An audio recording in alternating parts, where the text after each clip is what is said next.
Hello, this is Miguel from the Mobile 757. You know how I get down, I get straight to the point, work on some rear brakes on a Ford Explorer.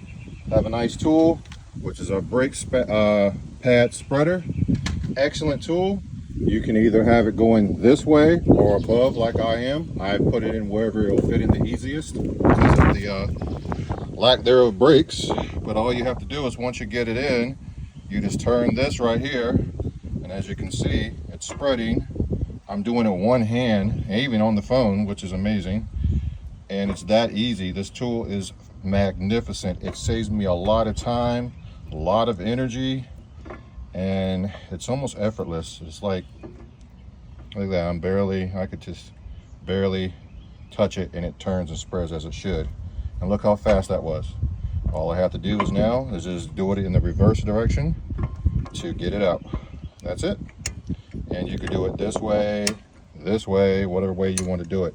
This is a magnificent tool. This tool will be in the description when the video comes out.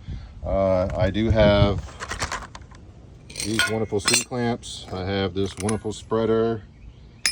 I have channel locks. This is the far easiest one I've ever have done.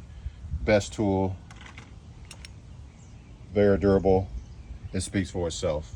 And then last time it took me to make this video, I've already spreaded this nice and easy with one hand. In one hand with the phone in my hand. If you like this video, please like, subscribe, and share. Thank you.